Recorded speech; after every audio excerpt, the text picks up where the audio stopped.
মাহফুজুল্লাহ, আমরা জানতে চাইছিলাম যে 2018 30 ডিসেম্বর যে নির্বাচন হলো, বিএনপি অংশ নিয়ে এটি আসলে ভুল করলো কিনা। তারা দাবি জানাচ্ছিল যে তারা আসলে কি নির্দলীয় সরকারের অধীনে নির্বাচন চায়। যেহেতু তারা একটি দলীয় সরকারের অধীনে নির্বাচন করলো, তাদের এক ধরনের মানে 7, 9 বা 10 জন। মানে সমস্যাটা কি হচ্ছে জানেন? সমস্যাটা হচ্ছে রাজনৈতিক দলের এক সময়ের একটা বক্তব্যকে যদি আপনি স্থায়ীভাবে ধরে নেন, তাহলে রাজনীতি এগোবে না। রাজনীতি কিন্তু একটা ডাইনামিক বিষয়। আজকে আমি একটা কথা বলেছি, হতে পারে 6 মাস পরে আবার আমি এটার আরেক রকম ভাবে এটাকে ব্যাখ্যা করব।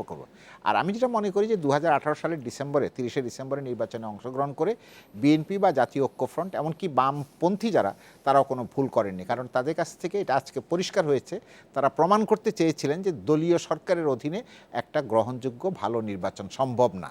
যেটা 2014 সালে ওই সময় তারা যে কারণে বয়কট করেছিলেন, সেটাকেই আবার বললেন যে আমরা শেষবারের মতো এটা প্রমাণ করে দিলাম যে দলীয় সরকারের অধীনে সম্ভব না। ভবিষ্যতে কি হবে সেটা রাজনীতি বলতে পারবে, আপনি বলতে পারবো না। সেই জন্যই এটা সঠিক হয়েছে তাদের দৃষ্টিকোণ থেকে, এটা আমি মনে করি সঠিক হয়েছে। বিএনপি নেতা রুহুল কবির রিজভী এই কথা বলেছেন, কোনো সদুত্তর দিতে পারবে না বলে ক্ষমতাসীন দল সংলাপে রাজি হচ্ছে না। এর একদিনের মধ্যে আওয়ামী লীগের পক্ষ থেকে ঘোষণা এলো যে প্রধানমন্ত্রী সংলাপ করতে চান। সেটা পরে এর আগে এই যে দুই একটা ওই যে জনাব ইকবাল সোবহান চৌধুরী বললেন যে আপনি পুকুর পাড়ে গিয়েছেন গোসল করার জন্য, গিয়ে বলবেন যে গোসল এখন আমি পুকুর পাড়ে গেছি গোসল করার জন্য, অসুবিধা নাই। আমি গিয়ে যদি দেখি যে পুকুরের পানি নোংরা, এইটা আমার গোসলের জন্য উপযুক্ত নয়, তো আমি কি সেখানে আপনি আমাকে বাধ্য করবেন সেখানে গোসল করছেন আমার জন্য?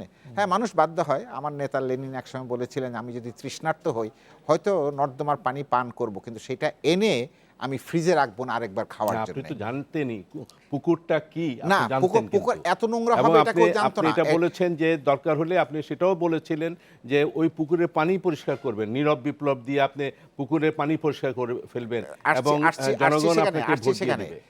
পুকুরের পানি এত নোংরা হবে এটা আমাকে বলা হয় নাই। এখন এখানে প্রশ্নটা এসছে, তো ওনার যে জেলা, সেই জেলাতে প্রচুর ভোট কেন্দ্র আছে। আমার এখানে ছবি আছে, আপনার মানে অ্যাপ্রুভ এসছে, রেজাল্ট শিট এসছে, যেখানে একজন প্রার্থী যিনি সরকার দলীয় প্রার্থী, তিনি ছাড়া অন্য কোনো প্রার্থী কোনো ভোট পান নাই। ঠিক আছে, বুঝলাম বিএনপি খারাপ, বিএনপিকে লোকে ভোট দেয় নাই। অন্য যে প্রার্থীরা আছে তারা কি একটা ভোটও পেতে পারেন না?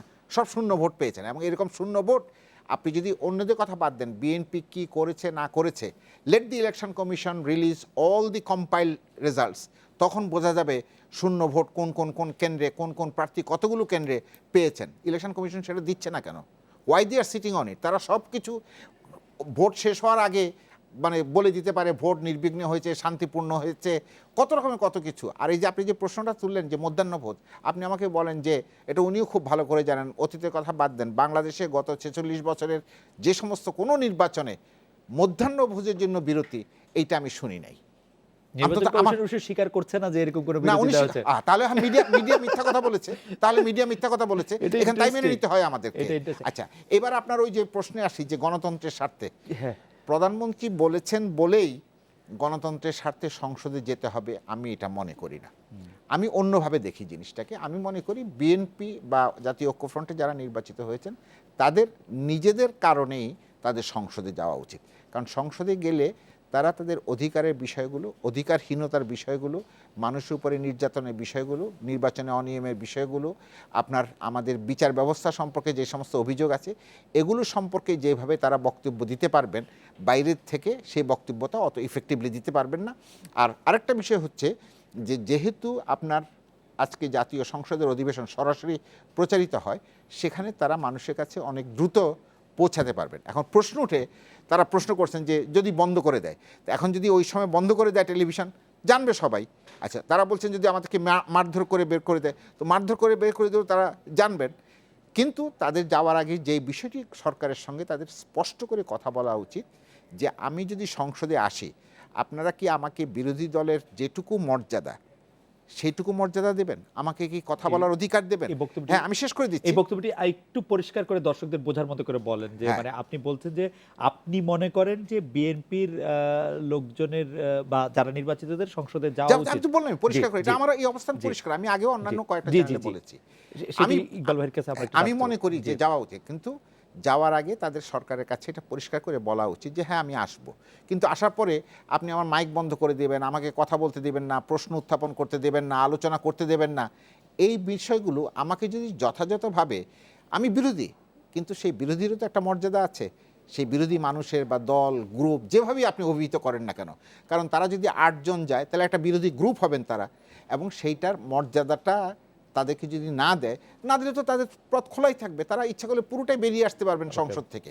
কিন্তু আমি মনে করি আজকে বাংলাদেশের এবং এর বাইরে হচ্ছে যে তারা একটা করলে বাইরে যে নির্যাতনগুলো চলছে তাদের কর্মীদের উপরে, সেখানেও সেই বিষয়টাও কিন্তু তারা তুলে ধরতে পারবেন সংসদের তারা মধ্যে। কি এটি তো মানে জাতীয় পার্টি হবেন হচ্ছে প্রধান বিরোধী দল, না জাতীয় পার্টির কোনো এই ভূমিকা আশা করি না আমি জাতীয় পার্টি। না জাতীয় পার্টি প্রধান বিরোধী দল, মানে বিরোধী দলের নেতা বা ওই মর্যাদা তো তারা পাবে। নেতার প্রয়োজন তো নাই। দেখেন আমি আপনাকে বলি, আমাদের দেশে এই ইতিহাস আছে, 1973 সালের নির্বাচনের পরে যখন 7 জন নির্বাচিত হলো, তখন এটা আমাদের কি লেখা আছে যে 30 জন হতে হবে বিরোধী দল হতে হলে?